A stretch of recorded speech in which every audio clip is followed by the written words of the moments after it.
I grew up in a small town in West Virginia, and when I started college in 2021, COVID was still shaping the way everything worked. I won't say the name of my university, but it was just a small school about 15 minutes from home. Most students avoided the dorms because of the pandemic, choosing instead to rent apartments.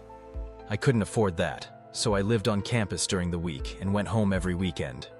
Even though it wasn't ideal, I still wanted to experience dorm life. On my first day, I met my roommate. We had texted briefly beforehand since the school gave her my number. She seemed nice enough online, but in person she was quiet, distant, and carried herself with a sort of entitlement. At one point she mentioned that everyone had their own room since the dorms were so empty.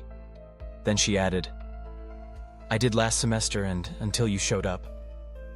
I didn't know how to respond, so I just changed the subject. She rarely stayed in our room, usually sleeping in her boyfriend's dorm instead. That's when the creepy part started. On my first weekend, I packed up Friday, went home, and returned Monday morning at 6. I had hours before class, so I laid down on my thick memory foam mattress to rest.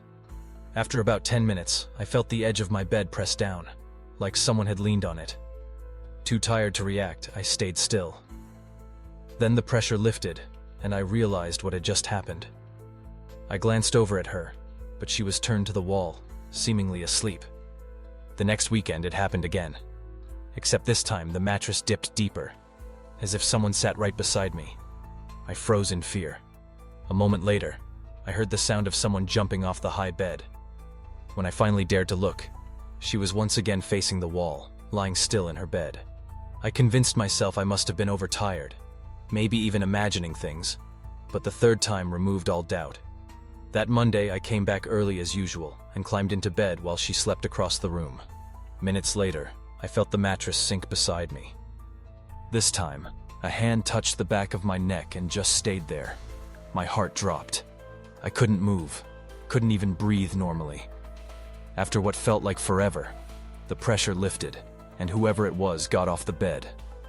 When I finally turned, she was still lying with her back to me. That was enough. I left immediately and called my mom. The school allowed me to switch rooms, and they even asked if I wanted police involvement. I said no, since there was no real proof. But I begged them never to give her another roommate. Looking back, I remembered she once mentioned that her previous roommate didn't stay long, though she never explained why. I also recalled her unlocking a drawer filled with bottles of prescription medication, which she claimed were for a skin condition. Not long after I moved out, she texted me saying I'd left a book and binder behind. Reluctantly, I went back to get them. The room was empty when I arrived, but as I turned to leave, she suddenly appeared in the doorway. I hadn't even heard the lock turn. She asked where my new room was. I lied, saying it was near the stairs on the first floor, and left quickly. That was the last time I saw her. To this day, I don't know if she was sleepwalking, hallucinating from medication, or intentionally trying to scare or harm me. My mom believes she was testing how close she could get before I woke up, and that one morning she might have truly tried to choke me. I'll never know for sure, but I hope she never shared a room with anyone else again.